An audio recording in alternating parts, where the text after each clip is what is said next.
Welcome back to the Deep Dive. Today we're taking a close look, really getting into the weeds of the financial advice process, specifically that very rigorous mandatory procedure financial advisors have to follow when they're figuring out a solution for you and then, presenting it. Yeah, it's quite the process. The sources we've looked at, they basically lay out the rule book, the compliance steps, the legal guardrails, Yeah. all there to make sure the advice you get is actually suitable, affordable, and maybe crucially really well documented. Mm-hmm. So our mission today is to figure out where the responsibility really lies, between you and the advisor, and why all that paperwork, which seems like a hassle, is actually, well, your best defense. It's a great way to frame it. Because fundamentally, if you strip away all the complex rules, the core aim isn't about pushing a particular product. Right. It's about finding a genuine solution to a financial problem the client actually has. It's really about a duty of care, just translated into a lot of checklists. A duty of care codified. I like that. Okay, let's unpack this then. If we boil it all down, what's the sort of ideal, simple outcome an advisor is aiming for with their advice? Well, the goal itself is pretty straightforward, even if getting there isn't always simple. They're trying to help you, the customer, put, the right amount of money. Okay. In the right form. Right form. In the right hands. Got it. And crucially, at the right time. Those four things. That sounds neat and tidy. But I guess the journey to those four rights is where all the hard work comes in. The sources really stress that an advisor can't just look at your salary and what you want to invest. They need to do a much deeper dive, right, into your whole financial picture. Oh, absolutely. Think of it like they're running a sort of internal audit on your financial life before they even suggest anything. It's not just finding something that fits the budget now. Yeah. It's about trying to anticipate and mitigate all the potential risks down the line. Okay, so what are those key risks? The things they absolutely have to check? We can probably group them into, say, three main areas. First is looking at your current status. Okay. That means checking for any existing arrangements you already have. You don't want to overlap or pay twice for the same cover, obviously. Makes sense. And also identifying any state benefits you might be entitled to already. Why pay for something the state provides? Good point. So that's current status. What's next? Second is what you might call financial fitness. This is the big one. Assessing affordability. Can you actually afford this now? And importantly, are you likely to be able to afford it going forward? Yeah, that's huge. People often think they can commit more than they really can long term. Exactly. And within financial fitness, there's also tax. Reviewing the tax situation, aiming to, reduce or at least mitigate the tax impact of whatever they recommend. Right, minimize the tax hit. Okay, so current status, financial fitness. What's the third? The third theme is product fit. This is where suitability really comes into sharp focus. Suitability, the key word. Yes. Here, they match the recommendation to your specific, defined risk profile, the time scale you have for your goal, and, this is important, the product's flexibility. Can it adapt if your circumstances change? Flexibility, right. Because life happens. If you might need the money back sooner than planned, flexibility becomes really, really important. It sounds like the advisor is constantly running what-if scenarios in their head. I bet the internal questions they have to tick off are quite demanding. Things like, is this really the most suitable option? Is it definitely affordable now and likely to stay that way? And there's another crucial one, often overlooked but legally important. Is this product potentially too complex for this particular client to genuinely understand? That's interesting. Why is complexity itself a risk factor? Because if they recommend something, say, a really complicated structured product, and the client doesn't truly grasp how it works or the charges involved, well, there's a much higher risk they might cancel it later or let it lapse when whippets get rocky. And that defeats the whole purpose of the advice in the first place. Precisely.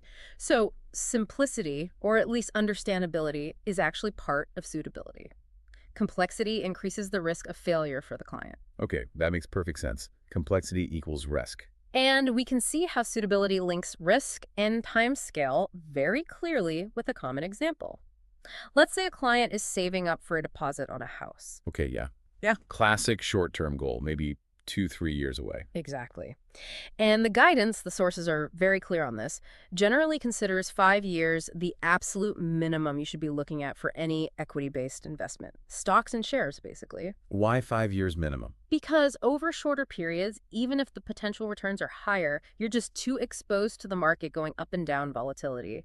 For a really specific, can't-miss short-term goal like a house deposit, Yeah, you need that money to be there. the sensible, suitable choice is almost always going to be cash or cash-like investments. You sacrifice the chance of high growth for the certainty of getting your capital back. So even if I walked in saying, I'm a high-risk investor, but my goal was a house deposit in 3 years, the advisor should steer me away from equities. The timescale overrides my stated risk tolerance. In that scenario, yes, because the objective, getting that deposit money together safely, is the primary driver. Yeah. The product has to fit the time horizon for that specific goal. Got it. But suitability isn't static, is it? It seems to be evolving. We used to just talk about financial suitability, but regulations are now asking about, well, ethical suitability too. We need to mention the 2023 changes from ESMA, the European Securities and Markets Authority, under MiFID II. Yes, that's a really significant development. It broadens the whole concept of suitability beyond just the numbers. So. These updates, starting in 2023 in the EU, mean advisors now have to ask about and collect information on your sustainability preferences. Sustainability preferences, so Yeah. like ethical concerns, Yeah. environmental, social issues. Exactly. The advisor has to ask, do you have preferences related to ESG, environmental, social, governance factors that should shape where your money goes? Wow. So they need to assess those non-financial preferences and then try to find sustainable products that match up. That must mean extra training for staff, new record keeping. It does. And while the UK isn't directly bound by new EU rules post-Brexit, the strong expectation within the industry is that very similar requirements will be introduced here too. It's part of a bigger trend connecting financial advice to wider societal values. It definitely shows that suitable is becoming a more, well, holistic concept. It's not just risk charts anymore. It's incorporating personal values too. Okay, let's shift gears. We found the right solution through all this checking. How does the advisor then present it and, critically, document it all? What exactly is advice in the legal sense? Advice, simply put, is using professional knowledge and expertise to recommend a specific suitable course of action for you. But the key legal bit is the documentation. Ah, the paperwork again. Yes. Advice requires the advisor to point out the issues, the risks, the potential downsides, even if you, the client, have sort of indicated you don't want to hear about them. And they have to record that they had that conversation. It's not just about highlighting the good stuff. Right. You can't just be a cheerleader for the product. And that mandatory documentation often culminates in the suitability report, doesn't it? Which sounds quite formal.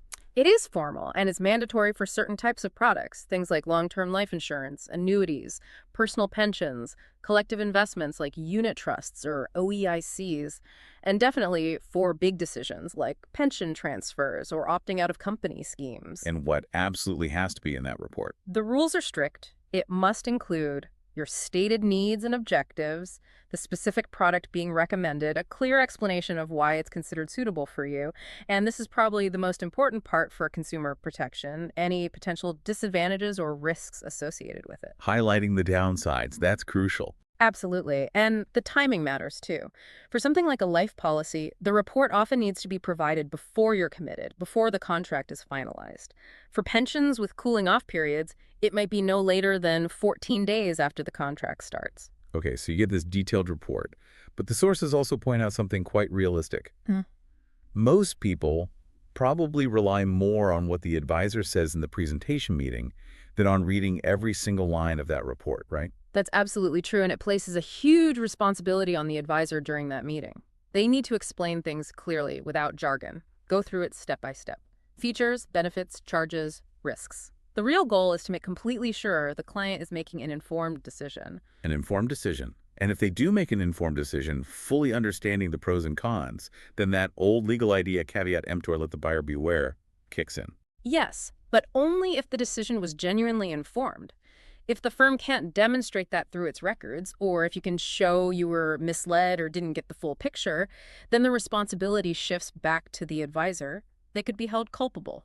So the documentation protects the advisor too, Yeah. by proving they did inform the client properly. Exactly. That's why providing other mandatory documents like the key features or the key investor document the KID for packaged investments is so vital. It's standardized information on risks, charges, what you're buying. And given how long these decisions can impact someone's life, the rules around keeping these records, this evidence, are pretty stringent. Oh, extremely. The timeframes depend on the product type. Maybe 5 years for standard life policies or pensions, perhaps 3 years for other simpler contracts. But for those really significant, often irreversible decisions like pension transfers or opting out of a final salary scheme, those records have to be kept indefinitely. Definitely. Wow. That really underlines the seriousness of that advice. It does. Okay, so we've covered the advised route with all its checks and balances and paperwork safety nets. But what about people who say, look, I know what I want, just do it? The ones who want to bypass the advice, process the execution-only route. Right. Execution only, or sometimes called non-advised. This is where you, the customer, give the firm a direct instruction to buy or sell a specific thing. Buy me 1,000 units of X fund. And the advisor just does it. They facilitate the transaction, yes, but crucially, they do not do the fact find. They don't assess if it's suitable for you. The responsibility for that decision rests entirely, 100% with you, the customer. That sounds efficient, maybe appealing if you feel confident. But what protection are you actually giving up? You're giving up the suitability assessment, which is the core protection of the advised process. And the key bit here is the documentation confirming this. You will have to sign something or explicitly agree to a statement confirming you know it's execution only, that you haven't received advice, and that you understand you are giving up the regulatory protections that come with advice. So you have to actively acknowledge you're losing that safety net. That's quite a stark choice. It is. That document basically transfers the risk formally back to you. But even on execution only, firms can't just completely ignore all risks, especially for more complex products. There's something called the appropriateness test. That's right. For investments deemed complex, things like derivatives, spread betting, structure products, anything not straightforward, the firm still has a duty. They must carry out an appropriateness test. Like a quiz. Sort of, yeah. It's designed to assess if you have the necessary knowledge and experience to understand the specific risks involved in that complex product. They aren't checking if it's a good idea for you financially, that's suitability, just whether you seem to grasp what you're getting into. And what if you, well, fail the quiz, if the firm thinks it's not appropriate for your level of understanding? They have to warn you. They have to clearly state that, based on the information you provided, they don't think the product is appropriate for you because you might not understand the risks. Can you still go ahead? Yes, you can often still insist on proceeding, but the firm must record that they gave you the warning and that you chose to override it. Again, it's documentation to prevent you from later saying, "Nobody told me." The system really tries to document every potential way things could go wrong, which leads us to one last tricky area: the insistent client.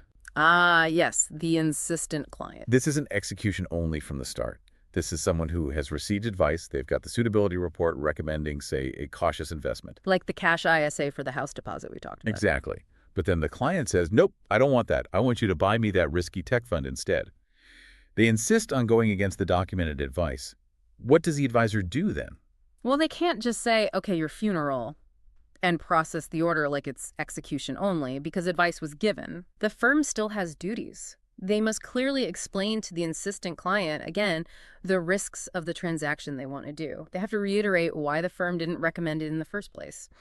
And this whole exchange, the client's insistence against advice, must be documented thoroughly. Ideally, they'd get the client to sign a declaration confirming they are proceeding against the firm's recommendation.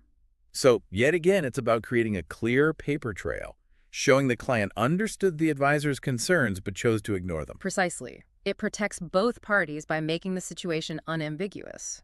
And we saw a perfect example of how this documentation can actually influence behavior in that Ikra and Leanne case study from the source material. Yes, that was a great illustration. They were saving for a deposit short-term, 3 years. Leanne initially thought execution only sounded good quicker, maybe cheaper. She wanted control. Yeah.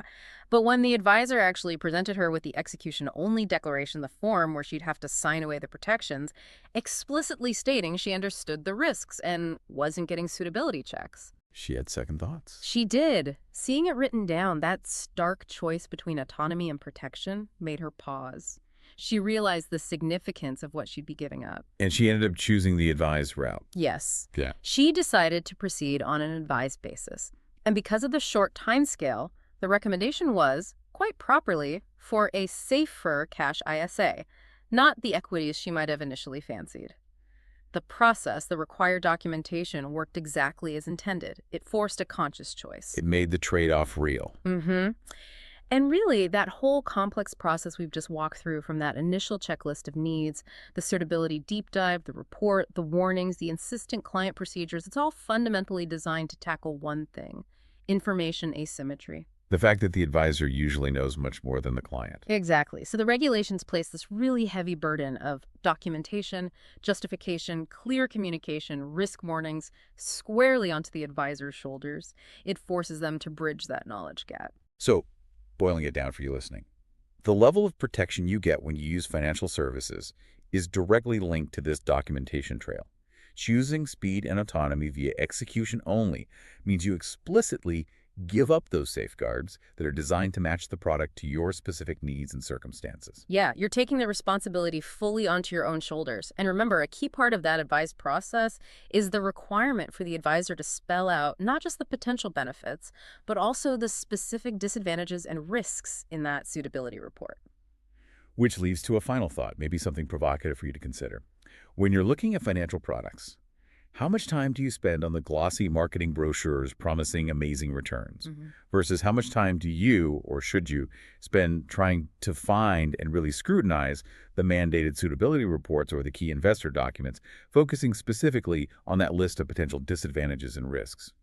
Is the real measure of a product's quality not just its potential upside, but how clearly and honestly its potential downsides are laid out for you? Something to chew on next time you're considering a new investment, perhaps? Food for thought, definitely. That's all we have time for on this deep dive. Thanks for joining us. We'll see you next time.